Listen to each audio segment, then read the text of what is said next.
우리가 나홈서 5번째 시간으로 화 있을진저 피의 성이여 라는 제목으로 같이 말씀을 하도록 하겠습니다.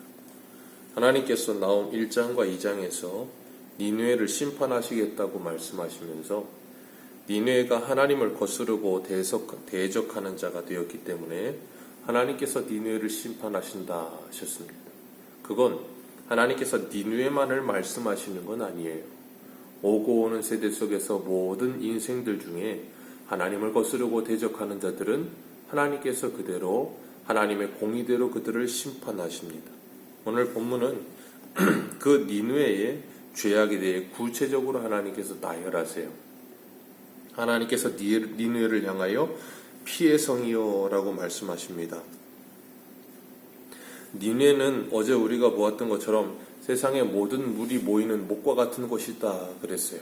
그래서 모두가 다 선망하는 곳이요 모두가 다 니느웨로 향하고 싶어하는 마음을 가진다 그랬어요. 그래서 마치 롯이 소돔과 고모라를 볼 때 여호와의 동산과 같았더라 하는 것처럼 이 세상에 이 과학 문명이 발달하고 세상의 모든 사회적으로 경제적으로 정치적으로 군사적으로 모든 것이 몰려드는 그것은 모든 사람들이 다 선망하는 것이 되어져요. 그런데 그러면 그럴수록 점점점 사람은 타락합니다. 우리는 이 세상이 과학이 발달하고 의술이 발달하고 모든 것들이 다 발달하면 이 세상이 유토피아, 지상 낙원이 될 거라고 생각했어요. 그런데 이 세상은 지상 낙원이 되지 않고 점점 뭐합니까? 황폐화되고 있죠. 세상에 몇십 년 전만 해도 우리나라는 비교도 되지 않을 만큼 어마어마하게 잘 살고 있습니다. 그런데 몇십 년 전에는 서로가 사랑하고 서로를 배려하며 이웃을 배려할 줄 아는 마음이 있었지만 요즘은 점점 잘 살게 되기는 했지만 점점 편리해지기는 했지만 사람들의 마음은 더 강팍해졌어요. 예수님께서 성경에 말씀하시는 것처럼 시간이 지나가면 지나갈수록 점점 사람들의 마음에서 사랑은 식어져 갑니다. 사람들은 유토피아라고 착각하지만 지상 낙원이라고 착각하지만 어디도 지상 낙원은 없어요. 더 지옥이 돼가고 있을 뿐입니다. 그런데도 사람들은 그곳이 여호와의 동산인 줄 착각해요. 그런데 나홈 선지자는 그곳을 바라보면서 뭐라 그래요? 피의 성읍이다 그렇게 피의 성이다 그렇게 말씀하세요. 왜 그런가 하면 세상을 보는 눈이 달라졌기 때문에 그래요. 하나님께서 그 눈을 열어주시니까 세상이 달라 보이기 시작하는 거예요. 그전에는 그것이 전부인 줄 알았는데 예수님의 제자들도 예수님을 따라 3년 반을 다니는 동안에는 세상 사람들과 똑같은 관점과 생각으로 누가 더 위에 앉느냐 누가 더 오른쪽과 왼쪽에 앉느냐 그런 걸 가지고 서로 시기하고 질투하고 싸우고 있었는데 성령이 오시고 나서 보니까 그것이 그렇게 의미 있는 것이 아니다라는 거예요. 그것이 중요한 것이 아니다라는 것을 분명히 깨닫게 되는 겁니다. 하나님의 나라는 이 이스라엘 땅에 임하는 것이 아니다라는 것을 하나님이 한 커플 한 커플 그들을 벗겨가시면서 사도행전에서 보여주시잖아요. 아, 하나님의 나라는 이곳 이 땅에 하나님이 임하시는 것이구나. 하나님의 사람들에게 임하시는 것이구나 하는 것을 깨닫게 하세요. 그렇기 때문에 우리가 이 땅을 바라보면서 하나님의 시선으로 이 세상을 바라보게 될 때 성도는 이 세상에 소망을 두지 않고 하나님의 나라에 소망을 두게 되는 겁니다. 점점점 하나님의 나라를 찾아가는 사람들이 되어져 가는 거예요. 그래서 히브리서에서는 더 나은 본향을 향해 달려간다 그렇게 표현하잖아요. 이 땅에 있는 것이 아니라 더 나은 본향, 천국을 향해 찾아가게 되는 거예요.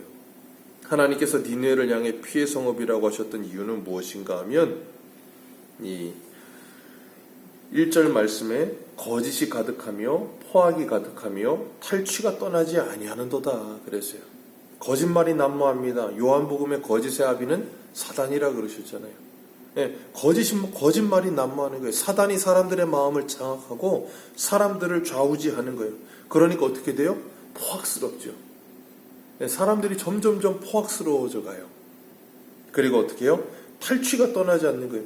거짓말이 가득하고 포악스러우니까 서로를 어떻게 해요? 서로를 뜯어먹고 서로를 어떻게든지 탈취하고 서로의 피를 빨아먹으며 사는 거죠. 그런 모습이 2절과 3절에 구체적인 모습으로 이 의성어처럼 휙휙하는 채찍소리, 윙윙하는 병거소리, 뛰는 말, 달리는 병거소리 이런 의성어처럼 표현되어서 그들이 이 거짓말을 하고 탈취하며 포악스러운 모습이 어떤 것인지를 우리들에게 보여주시는 거예요.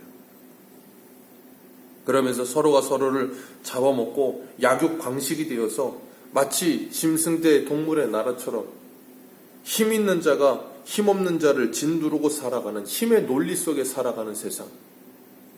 그것이 오늘날의 이 땅의 세상이잖아요. 그리고 사람들은 그게 당연하다라고 생각을 해요. 그리고 경쟁 시대라고 이야기를 합니다. 경쟁하는 게 당연한 것이다 라고 이야기를 해요. 그러면서 뭐 하는가 하면 다른 사람을 배려할 마음이 없어져 가지고. 그러다 보니까 요즘은 그런 게 사라져버린 것 같아요. 옛날만 해도 대기업 유통회사들이 조그만 상권에까지 들어오는 걸 뉴스에서도 막 보도를 했었어요. 어떻게 소상공인들을 죽이려기 위해서 대기업들이 이렇게 슈퍼를 만들고 뭐 그런 게 하느냐.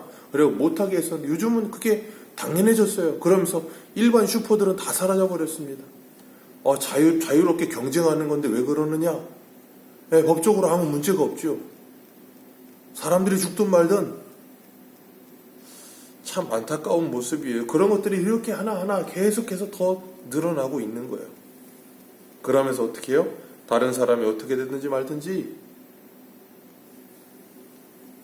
그 성읍을 뭐라 그래요? 피의 성이다 그렇게 이야기하세요. 그런데 사람들은 그걸 사모하죠. 내가 더 힘을 가지고 더 위에 올라가서 군림하리라. 하나님께서 이 니느웨를 부르실 때 피의 성이라고 부르신 것과 함께 니느웨와 함께 이 이스라엘도 피의 성이라고 부르신 적이 있어요. 우리 한 군데와 보겠습니다. 에스겔 22장 앞으로 조금만 가셔서 에스겔 22장 2절입니다.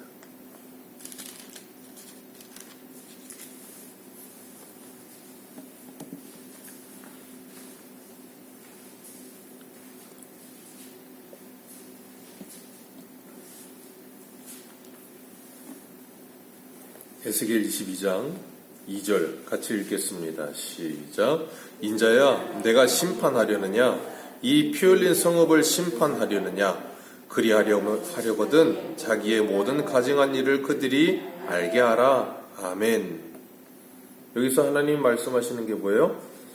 이 피 흘린 성읍을 심판하려느냐라고 말씀하세요. 그 피 흘린 성읍이 어디냐면 예루살렘이에요.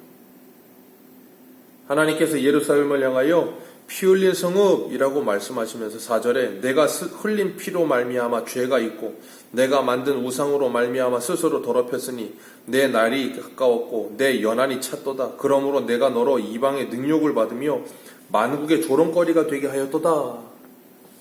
하나님이 예루살렘을 향해 하신 말씀이에요. 그런데 하나님이 오늘 니느웨에게 하신 말씀하고 똑같죠. 하나님이 예루살렘을 처음에 애굽 땅에서 출애굽시키실 때 레위기 19장에 뭐라 그러세요? 내가 거룩하니 너희도 거룩하라 하시면서 그들을 세상 민족들과 다르게 구별된 모습으로 하나님의 자녀여 하나님의 백성으로 거룩하게 살아가게 하시기 위해서 그들을 불러내셨어요. 마치 이사야 5장의 포도원의 노래처럼 하나님께서 극상품 포도 열매를 맺게 하시기 위해 극상품 포도를 심었는데 들포도를 맺어버리는 거예요. 아무 상품성이 없는 저 세상의 사람들과 똑같은 모습. 그러니 거룩한 나라 만드시기 위해 구별해낸 그 백성들이 어느 나라와 똑같아요? 아수르의 니느웨와 똑같더라는 거예요. 하나님이 성도들을 이 세상 가운데서 구별해내시고 불러내셔서 교회 만드시고 너희들은 세상과 다른 구별된 거룩한 하나님의 백성으로 살아라 그랬는데 교회가 오늘날 세상과 전혀 구별된 게 없어요. 세상이나 교회나 믿지 않는 사람이나 믿는 사람이나 똑같은 모습으로 살아가는 거예요. 거짓말하고 탈취하고 포악스럽고 돈이라면 세상에 높아지는 일이라면 하나님의 영상을 파괴하든 파괴하지 않든 그거에는 상관이 없고 그거에 관심도 없으며 이 땅에서 그리스도인으로 살아가는 것이 무엇인지가 된 아무런 관심도 없는. 그래서 아모스 2장 6절에 보면 이렇게 말씀하세요. 아모스 2장 6절에서 8절에 여호와께서 이와 같이 말씀하시되 이스라엘의 서너 가지 죄로 말미암아 내가 그 벌을 돌이키지 아니하리니 이는 그들이 은을 받고 의인을 팔며 신 한 켤레를 받고 가난한 자를 팔며 힘없는 자의 머리를 티끌 속에서 발로 밟고 연약한 자의 길을 굽게 하며 아버지와 아들이 한 젊은 여인에게 다니며 내 거룩한 이름을 더럽히며 모든 제단 옆에서 전당 잡은 옷 위에 누우며 그들의 신전에서 벌금으로 얻은 포도주를 마시리라. 아멘. 그게 이스라엘의 모습이었다고. 하나님이 그래서 그 이스라엘을 뭐라고 부르셨다고요? 피의 성. 오늘 니느웨를 뭐라 그러세요? 피의 성. 오늘 우리의 모습은 어떻습니까? 우리는 정말 믿지 않는 세상 사람들과 구별되어 있습니까? 우리의 생활과 삶은 정말 세상 사람들과 다르게 살고 있습니까? 하나님의 자녀답게 살고 있습니까? 하나님께서 우리들에게 이 말씀을 듣게 하시는 거예요. 그래서 아모스 4장 4절에서 5절에 이렇게 말씀하세요. 너희는 베델에 가서 범죄하며 길갈에 가서 죄를 더하며 아침마다 너희의 희생을 3일마다 너희의 11조를 드리며 누룩 넣은 것을 불살라 수은제로 드리며 낙헌제를 소리내어 선포하려무나 이스라엘 자손들아 이것이 너희가 기뻐하는 바니라 주 여호와의 말씀이니라. 아멘. 베델에 가서 범죄하고 길갈에 가서 죄를 더하며 베델과 길갈은 이스라엘 백성들이 하나님 앞에 제사하던 곳이에요. 종교 중심지입니다. 거기 가서 범죄를 더한대요. 죄를 더한대요. 어떻게 해요? 아침마다 너희 희생을 3일마다 11조를 누룩 넣은 수은제를 낙헌제를 소리내어 선포하며 하나님 앞에 수없이 많이 제사를 드렸다는 거예요. 그런데 뭐라 그러시냐면 너희의 기뻐하는 바니라. 하나님이 기뻐하시지 않는다는 거예요. 이유는 하나입니다. 그들이 그렇게 수없이 많은 종교적 열심을 했던 이유, 자신들의 그 모든 죄악된 일들에 조금이나마 위안을 받고 죄책감에서 조금이나 해방되고 싶어서, 그러니까 자기가 세상에 나가서 아무렇게나 살고 죄짓고 막 살다가 돌아와서는 하나님 앞에 벌 받을까봐 조금이나마 하나님께 뭔가 보상을 하고 나면 마음의 위안을 받는 거예요. 아, 내가 이렇게 했으니까 하나님이 날 용서해 주시겠지. 내가 이렇게 했으니까 내가 죄 지은 거 다 없어지겠지. 하나님이 뭐라 그러세요? 너희의 기뻐하는 바니라. 그래서 하나님께서 이사야 1장 15절에 이렇게 말씀하세요. 너희가 손을 펼 때에 내가 내 눈을 너희에게 가리고 너희가 많이 기도할지라도 내가 듣지 아니하리니 이는 너희의 손에 피가 가득함이라. 하나님께서 이스라엘에서 기도를 듣지 않으신데요. 이유는 하나입니다. 그 손에 피가 가득함이라. 오늘 니느웨의 온갖 악행을 다 하나님께서 우리에게 보여주시면서 그것이 이스라엘의 모습이었다라고 말씀하세요. 그리고 에스겔 22장에서 하나님께서 뭐라 그러세요? 내 흘린 피로 말미암아 죄가 있고 내 만든 우상으로 말미암아 서로 더럽혔으니 내 날이 가까웠고 내 연한이 차도다. 이방이 능욕을 받으며 내가 너로 이방의 능욕을 받으며 만국의 조롱거리가 되게 하리라. 하나님이 그렇게 하시겠다는 거예요. 그리고 오늘 보면 그런 조롱거리가 되는 모습이 5절에 그대로 나오죠. 그 모든 부끄러움과 수치를 이방 민족에게 보이게 될 것이다. 그런데 그들의 모습이 지금 이런 수치와 모멸된 모습이 있지 않아요. 지금도 여전히 어떻다고요? 나옴이 이 말씀을 전할 때만 해도 그들은 잘 나가고 있었어요. 2절과 3절의 상태. 아직 5절이 오지 않은 상태. 그러다 보니까 그들은 마음껏 죄를 짓지요. 그런데 시편 7편 11절 12절에 보면 이렇게 말씀하세요. 하나님은 의로우신 재판장이시며 매일 분노하시는 하나님이시라. 매일 분노하신대요. 왜요? 그들이 이 피의 성의 모습으로 매일 죄를 짓고 있기 때문에 하나님이 매일 분노하고 계신다는 거예요. 지금 그러면서 하시는 말씀이 사람이 회개하지 아니하면 그가 그의 칼을 가시며 그의 활을 이미 당겨 예비하셨도다.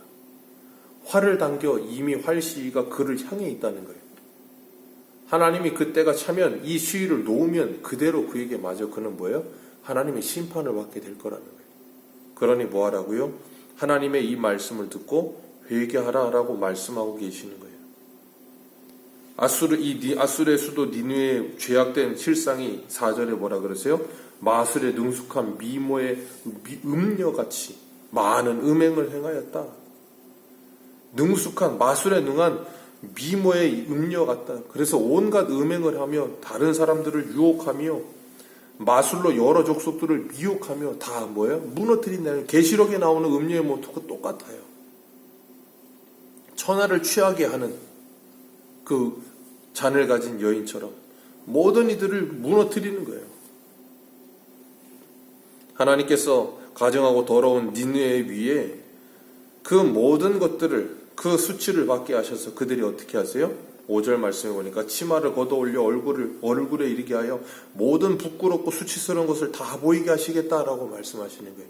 그들의 모습이 어떤데요? 4절에 능숙한 미모의 음녀예요. 그러니 온갖 것을 치장을 했어요. 능숙한 아름다움을 가지고 있습니다. 대단한 멋있는 모습입니다. 그런데 뭐예요? 결국은 모든 수치를 다 드러내게 하시리라. 2장 5절에도 보면 2장 5절이 아니죠. 2장 7절에도 보면 정한대로 왕후가 벌거벗은 몸으로 끌려가며 모든 시녀들은 가슴을 치며 비둘기같이 슬퍼 우는도다. 예, 왕후와 같이 온갖 보석으로 치장을 했습니다. 온갖 아름다움으로 치장을 했습니다. 근데 어떻게 돼요? 한순간에 그 모든 것이 수치가 되게 만들어 버리시겠다는 거예요. 하나님.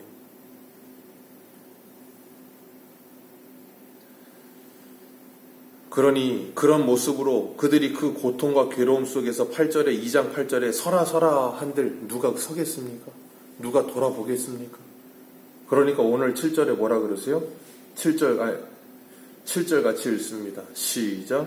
그때 너를 보는 자마다 내게서 도망하며 이르기를 니느웨가 황폐하였다. 누가 그것을 위하여 애곡하며 내가 어디서 너를 위로할 자를 보라리요 하리라. 이 7절과 같은 이런 비참한 현실이 어디 있습니까? 니느웨의 결국은 어때요? 처음에 1절과 2절과 3절의 모습을 보면 이렇게 잘 나가는 나라가 없어요. 세상에 온갖 것을 다 가지고 있는 것 같고 능한 미모를 가진 것 같고 모든 것을 다 한 것 같은데 결국에는 그 마지막은 어때요? 니느웨가 황폐하였도다. 누가 그것을 위하여 애곡하며. 이게 사람으로 치면 사람의 마지막에 가서 그 사람을 위해 울어줄 사람이 없다는 거예요. 마지막이 왔는데. 그리고 누가 그를 위로하리. 위로할 자도 없고 그를 위해 울어줄 자도 없고 그에게 아무도 없다는 거예요. 왜요? 그 인생이 하나님을 떠나 피의 성읍이 되어버렸기 때문에. 그래서 세상 사람들도 그런 말 하잖아요. 남의 눈에 눈물 빼는 사람은 자기 눈에 뭐 한다고요? 피눈물이 나는 거예요. 하나님이 공의의 하나님께서 그걸 그냥 두고 보지 않으신다니까요. 반드시 하나님은 이거 나홈 1장 2절에 뭐라 그러세요? 질투하시는 하나님이라 벌받을 자를 하나님께서 그냥 내버려 두지 않고 1장 3절에 벌받을 자를 결코 버려두지 아니하고 하나님이 반드시 심판하신다는 거예요. 이 말씀을 듣고 오늘 우리는 어떠한 모습으로 이 말씀을 받고 있습니까? 나는 지금 피의 성은 아닙니까? 내 안은 피의 성입니까? 아니면 하나님의 사랑의 하나님이 계시는 성전입니까? 하나님은 예루살렘을 하나님의 성전이 되기를 원하셨어요. 그들이 하나님의 거룩한 백성으로 살기를 원하셨어요. 성도는 이 세상에서 성공의 기준이 세상과는 다른 거예요.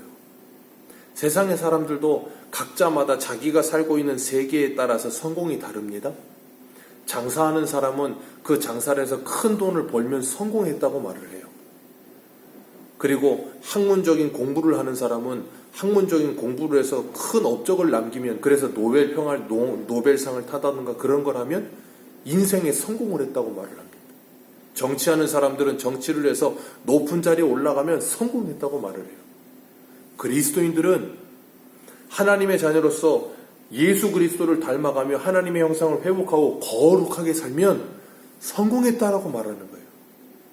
그렇지 않고 이 세상의 사람들과 똑같은 기준으로 돈을 채우거나 권력을 채우거나 모든 걸 다 채웠는데 그 안에 하나님의 은혜는 없고 하나님의 말씀은 없으며 피의 성이 되어 있다면 그 인생은 실패한 인생이 되는 거예요.